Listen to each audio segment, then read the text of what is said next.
It is a five-alarm political fire for Donald Trump and his MAGA Republican Party as poll after poll after poll shows Trump reaching new lows seemingly by the day and bringing his party down with him.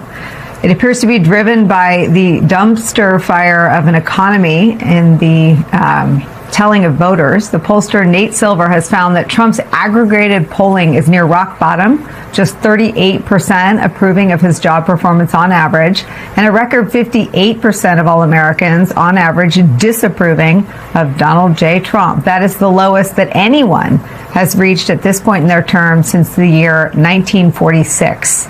Not surprisingly, those new lows are driven by voters' anger and frustration with Donald Trump's economic record.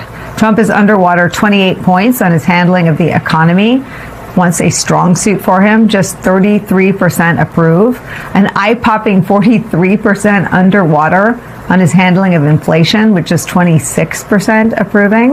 In the face of these historic lows, Trump hit the road to try to, we surmise, improve his standing with voters somehow on this issue of the economy. Here's how Trump tried to do that last night in Vegas, trying to make the case for his historically unpopular economic performance. Watch. And when oil goes down, we may have to send it up again. I used to say that tariffs are my favorite word. I love tariffs. They're my favorite word in the dictionary. Tariff. I love tariffs, right? I call them Democrats because their policies are so dumb. You exchange the E with a U, and nobody knows that dumb doesn't have a B. We inherited a terrible mess. I inherited a mess from Obama. I saw polls today on television and say, Donald Trump polls on the economy aren't good. The economy is the greatest economy we've ever had by far. The economy aren't good. They're fake polls, just like fake writers. The economy is the best economy we've had by far. To prove it to you, I'm going to switch the E to a U in the word Democrats. Okay, bring it on, I guess, is the response. Spoken like a president who might be about to lose his TV time. He wasn't done there, though. This was a remarkable speech. Take a look at the whole thing if you have an extra, hour and a half to kill. He went on to tell the crowd gathered there to see him and listen to his word games, letter swaps in Las Vegas, Nevada, that if they do nothing else, they must vote for Michael Whatley for governor. He was really specific about that. Now, two problems. Whatley is not running for governor. Whatley is running for Senate. Whatley is not running for Senate in Nevada. He is running for Senate, not governor, in the state of North Carolina, which happens to be 2,000 miles away from where Donald Trump was last night. And yes, everyone misspeaks, including me, but Donald Trump told the crowd in Las Vegas, Nevada, to vote for Whatley for governor twice. 2 times. Donald Trump telling voters to trust him and not their own eyes or ears or wallets, even as his base turns away from him, is where we begin today with Democratic strategist Liz Smith. She's an advisor for majority Democrats and the bench. Also back with us, my friend and colleague, senior political analyst, host of the Runaway Country podcast, author of the Substack, How the Hell, Alex Wagner is back. Wags, I've missed you. I'm glad you're back with us. I know you've been podcasting and busy doing all your own things, but so much has happened. And I try not to watch a lot of Trump content live. I sort of need to know what I'm getting into.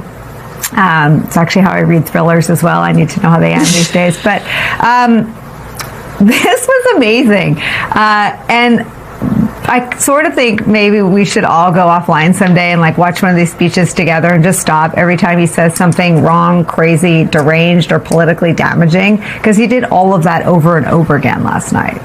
I'd rather go get a joint colonoscopy with you than watch Trump speeches in my free time with you. But having said that, I also try and avoid them. But the one last night was a real humdinger. First of all, when you are the president and you are on the campaign trail and you are stumping for someone else, the one thing you're supposed to do is get the name of the candidate right. And the fact that he's stumping for someone 2,000 miles away tells you all you need to know about Trump's mental state and his intellectual acuity. The other piece of it that I think is really really interesting is Las Vegas tourism is down by, I think, almost double digits because foreign tourists, including Canadians, Mexicans, and Europeans, are not going to the Strip. Why aren't they going? Could it be that Donald Trump has decimated our relationship with European allies and Canadians, has taken retributive economic measures, and all those tourists are like, why would I go to the United States? Why would I go to Las Vegas? I mean, the idea that somehow Lombardo, who's the Republican gubernatorial candidate in this race, is pointing to Trump's stewardship of the economy as something to wrap his arms around, very questionable political strategy in a state like Nevada, to say nothing of the fact that once Trump gets up there, he can't even remember who he's stumping for. So yeah, like all of these data points, like events like last night, go a long way in showing why, as Nate Silver points out in his column today on Substack, he's underwater on issues where he used to be healthfully in net positive. I think he's dropped I think I wrote down the number here. On the economy, he went from a positive 7.3 approval rating to a net negative 28.8 rating. I mean, that is just hemorrhaging support on the issue that keeps you in office. So good luck to all the Republicans whose names Trump can't remember who he's going on the campaign trail for. This person who actually is the Republican governor spoke. So I don't know why Whatley was in his brain, but I really am curious, Liz, if you think he didn't know. Let me show you the guy. This is the Republican governor of Nevada. Quite often when the press and the media runs him down, they think about, he's taking care of his billionaire friends. But those billionaire friends provide jobs.